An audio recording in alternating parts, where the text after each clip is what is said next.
A principios de un nuevo milenio, España soñó el paraíso. Pero en las costas del Mediterráneo, el sueño más ambicioso de Europa se construía sobre un precipicio. Veremos la audacia de un hombre que desafió los límites del lujo y las primeras grietas en su invencible visión.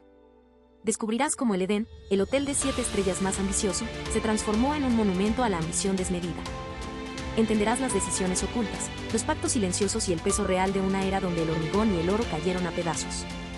Una historia real. Una verdad inquebrantable. Esto es solo el comienzo. Empezamos. A principios del nuevo milenio, una ola de optimismo económico sin precedentes barría Europa, alimentando sueños de grandeza y posibilidades ilimitadas.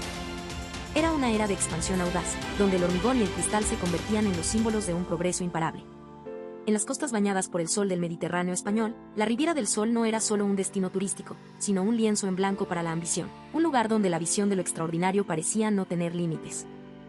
Aquí, entre la promesa de cielos azules inmaculados y un mar eterno, un consorcio audaz concibió un proyecto que aspiraba a redefinir la propia esencia del lujo. Un hotel de 7 estrellas, bautizado con el sugestivo nombre de El Edén. Detrás de esta visión monumental se encontraba Mark Stone, un magnate inmobiliario cuya reputación de visionario le precedía. Thorne no veía meros edificios, proyectaba imperios, trazaba el futuro.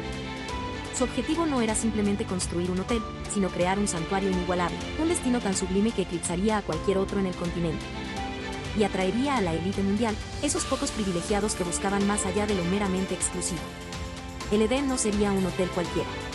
Su promesa era la de 500 suites de diseño exclusivo, cada una concebida como una obra de arte, un santuario privado de confort y opulencia.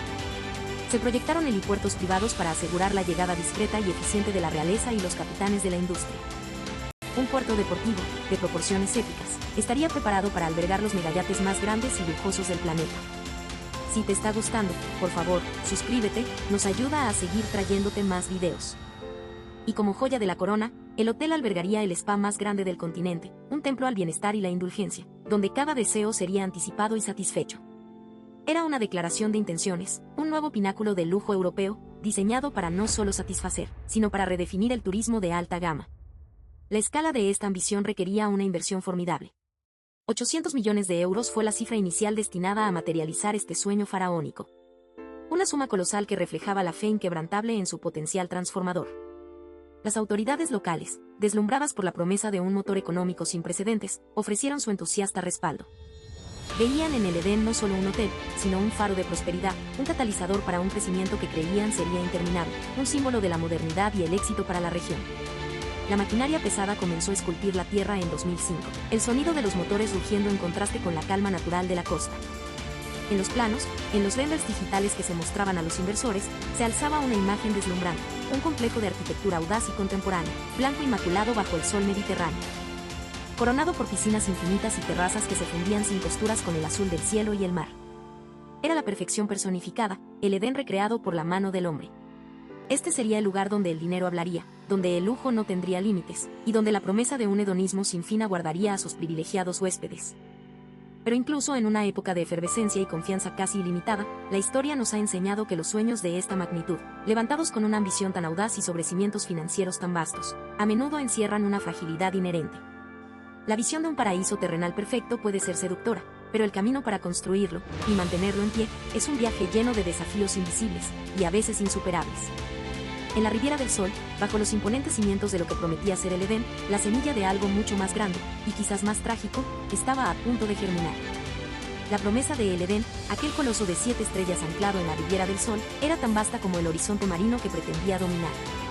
Con su diseño audaz y la visión de un lujo sin precedentes, la primera fase de construcción avanzó con la fe ciega de quienes creen que el dinero puede moldear cualquier realidad. Excavadoras rugiendo, grúas elevándose como titanes metálicos, miles de trabajadores convergiendo en la costa. La escena era un testamento a la voluntad humana. Pero incluso antes de que los primeros muros alcanzasen su altura definitiva, la ambición desmedida comenzó a tejer su propia tela de araña. Las decisiones iniciales, tomadas en el fragor de la euforia inversora, pronto revelarían fisuras. La elección de materiales exóticos, importados de los rincones más remotos del planeta, disparó los costes más allá de cualquier estimación inicial. Mármoles de Carrara, maderas tropicales de ébano y teca, mosaicos venecianos creados por artesanos centenarios, cada detalle, concebido para justificar las 7 estrellas, se convirtió en una carga financiera exponencial. Los plazos de entrega se estiraban, las complejidades logísticas se multiplicaban, y la sangría económica se aceleraba en un ritmo que pocos podían comprender o detener. La tensión se hizo palpable en los gabinetes de dirección.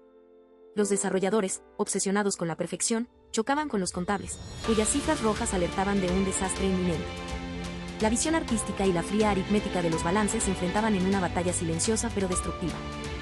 Los arquitectos, que habían imaginado piscinas infinitas y jardines colgantes, vieron cómo sus planos eran revisados, recortados, y luego nuevamente expandidos, en un ciclo interminable de indecisión y gasto. La administración de obras se tornó caótica, con equipos trabajando a destajo bajo la presión de objetivos inalcanzables, mientras los proveedores exigían pagos cada vez más frecuentes y elevados. Fue entonces, cuando la estructura principal ya se erguía imponente contra el cielo, que el primer gran temblor económico sacudió los cimientos financieros de El Edén. La recesión global, que comenzaba a asomarse en el horizonte macroeconómico, se convirtió en una tormenta perfecta para un proyecto que dependía de un flujo constante de capital fresco y de la promesa de un turismo de lujo ininterrumpido. Los inversores, antes ansiosos por asegurar su parte en el paraíso, comenzaron a dudar. El grifo del dinero, que había parecido inagotable, empezó a gotear. Los créditos bancarios, antes concedidos con una ligereza sorprendente, fueron repentinamente renegociados con condiciones más estrictas. Algunos patrocinadores clave, cuyas fortunas estaban ligadas a mercados internacionales en declive, se vieron obligados a retirar su apoyo. La construcción se ralentizó. Las cuadrillas se redujeron. El rugido constante de la maquinaria se fue apagando, dando paso a un silencio incómodo, solo interrumpido por el eco del viento entre las estructuras a medio terminar. Los miles de trabajadores que habían encontrado sustento en la ambición de El Edén comenzaron a ser despedidos, dejando tras de sí una estela de incertidumbre y descontento social. El punto de no retorno llegó con la suspensión oficial de pagos. Una declaración fría y burocrática que, en la práctica, significaba el fin de un sueño. Las deudas se habían acumulado hasta un punto insostenible, superando con creces el valor de la propiedad aún inacabada. Demandas judiciales comenzaron a llover sobre los promotores, los proveedores exigían lo que se les adeudaba, y el fantasma de la quiebra se cernía sobre todo el proyecto. Aquel hotel de 7 estrellas, que prometía ser el epítome de lujo, se transformó en un esqueleto de hormigón y acero, un monumento al exceso y la mala gestión. La Riviera del Sol, que había observado con asombro su surgimiento, ahora contemplaba con desolación su estancamiento. Lo que antes era un símbolo de progreso y prosperidad, se había convertido en una cicatriz en el paisaje, un recordatorio palpable de la fragilidad de las grandes ambiciones humanas. El Edén ya no era un paraíso por construir, era una obra paralizada, un sueño roto, y desde ese momento, nada volvería a ser igual. Las reverberaciones de su fracaso no tardaron en expandirse, una onda expansiva de desilusión y pérdida que se extendió mucho más allá de sus imponentes pero vacíos cimientos. La Riviera del Sol, que había apostado su futuro a la promesa de lujo y prosperidad, se encontró ahora con una resaca económica y emocional. Los pequeños y medianos empresarios locales, que habían invertido sus ahorros y sueños en prepararse para la afluencia de turistas de alto poder adquisitivo, vieron sus negocios languidecer o, peor aún, quebrar. Cientos de trabajadores que esperaban empleos en el faraónico hotel, desde chefs con estrellas Michelin hasta personal de limpieza, vieron cómo sus expectativas se desvanecían en el aire. La promesa de progreso se disolvió en un amargo sabor a oportunidad perdida, generando un profundo descontento social. El orgullo local, antes inflado por la idea de acoger un destino de 7 estrellas, se transformó en vergüenza y frustración. El Edén no era solo una obra paralizada, era un símbolo palpable de la fragilidad de las promesas de grandeza y un recordatorio constante de la imprudencia en la toma de decisiones. El paisaje, antes visto con optimismo, ahora portaba una cicatriz de hormigón que era imposible ignorar. En los despachos gubernamentales y las salas de juntas de inversores, el caso de El Edén se convirtió en un ominoso precedente. La confianza en grandes proyectos de infraestructura turística se desplomó, endureciendo las condiciones de financiación y elevando el escrutinio sobre cualquier nueva iniciativa. La reputación de la región, antes vista como un crisol de oportunidades, quedó manchada por la sombra de un derroche monumental. Auditores y comisiones de investigación se sumergieron en un laberinto de contratos, permisos y flujos de capital, buscando responsabilidades que, a menudo, se diluían en la burocracia y la complejidad legal. ¿Y el Edén, el edificio mismo, cuál fue su destino? Se convirtió en un fantasma. Si te ha gustado, suscríbete para más historias increíbles. Nos ayuda mucho a seguir creciendo.